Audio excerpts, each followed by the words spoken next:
Hello, hello mga kasari! It's me, Jennifer Mejia, ang tintera ng bayan! Hello mga kasari! Kamusta po kayong lahat? Ayan, ito po ang aming sari-sari store ngayon. Ayan, update po tayo. Ito po ang ating mga kamatis at meron din po tayong kalabasa. Ayan, meron po tayong palengke. Dito po sa harap ng aming sari-sari store. Ayan, kamote, 30 kalahati lang. Mura-mura. Sa kalabasa po, 25 kalahati. And then dito sa repolyo, 30 ang kalahati. Ayan, pwede rin hati. At ito naman po, ang ating dry goods. Yan, yung ating mga damit-damitan. At may mga ilan-ilan tayong chinelas.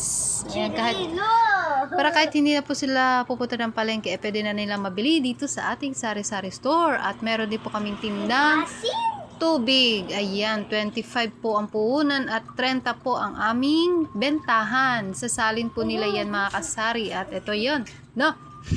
Yung aming mga stock po ng mga naka-plastic bottle na soft drinks, C2, ayan. At ito po yung aming bagong istante. Wow! Ayan, pinaglagyan po namin ng mga chichirya. Yan, para kuha-kuha na lang po yung ating mga customer dito at makapili po ng mas maayos at saka mas marami rin po silang pwedeng mabili. No? Kasi nakikita nila lahat at mas marami po silang pagpipilian. Ayan. Bagong gawa po ito mga kasari. Okay, ayan. Gawa po ito ng aking papa.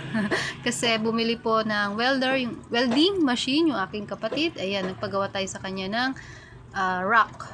At ito naman po yung harapan ng aming sari-sari store. Ayan, no. May bagong deliver po tayo na gardenia.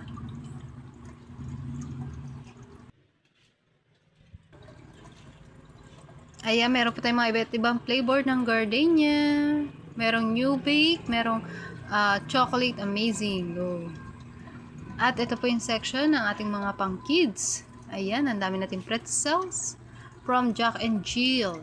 Okay. At nips. Ayan, mabenta po sa ating mga kids. Maganda rin po na nakikita nila yan, no? Para mas mabilis din po mabenta at maengganyo din, no? Ayan, meron tayo ditong surprise egg. Kakaunti na lang.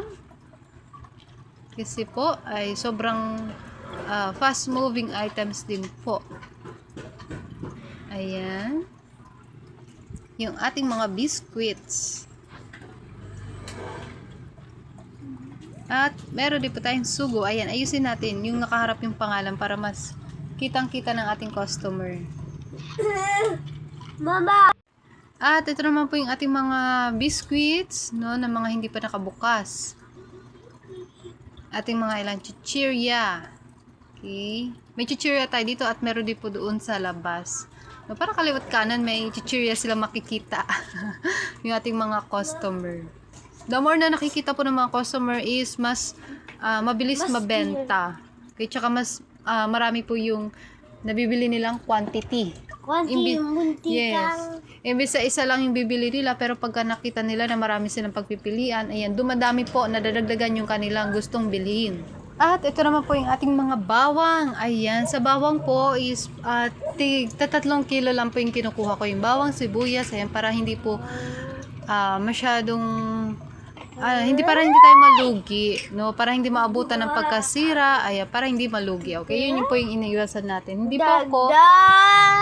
po ako bumibili ng mga tigi isang sako na bawang kasi na experience ko na rin po. Bumili ako ng isang sako and then yung iba doon nasira. So, ayan, natuto tayo doon. Kaya, 3 kilo na lang para hindi tayo masiraan ng product at hindi po tayo malugi. Okay? And then, ayan, no, yung ating mga noodles, no? So, naubos na po yung ating noodles. Hindi po tayo nakapagpa-deliver before Semana Santa. Ayan.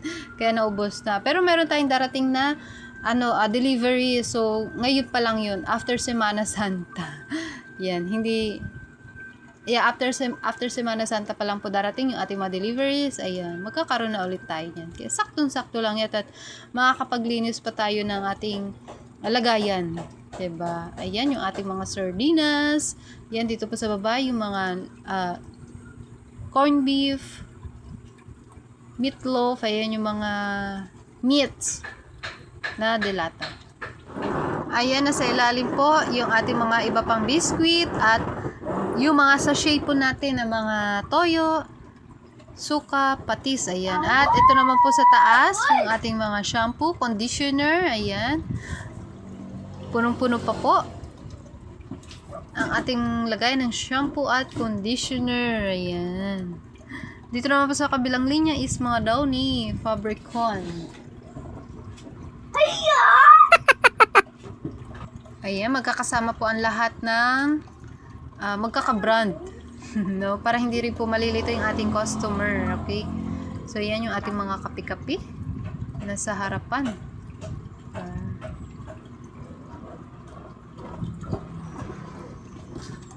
Ayan, yung ating mga biscuit. Andito lang po yung sa harapan ko para mas mabilis pong makapapili yung ating mga customer na gustong magmerienda. At ito pong ating 2x2. Diba? Hindi po tayo nagbenta ng mahal na araw kasi liquor ban. Kaya medyo marami pa po itong ating 2x2 pero sa mga susunod na araw magiging mabenta na rin po ito. Ayan. Okay lang yan dahil hindi mo naman ma-expire. Tsaka 4 na araw lang naman po yung liquor ban, no? Yung Thursday, Friday, Saturday, Sunday. Ayan. At ngayon, Lunes, ayan, pwede na po ulit tayong magtinda. Sunod na lang po tayo sa batas para walang problema. Ayan, no? Kasi pag nahulian po tayo naman yung magmumulta. Sino ang kawawa? Tayo. O kaya, sunod na lang po tayo sa batas. So, ayan, hanggang dito na lamang po ang aming pag-update dito sa aming sari-sari store. Thank you for watching. Hanggang sa muli.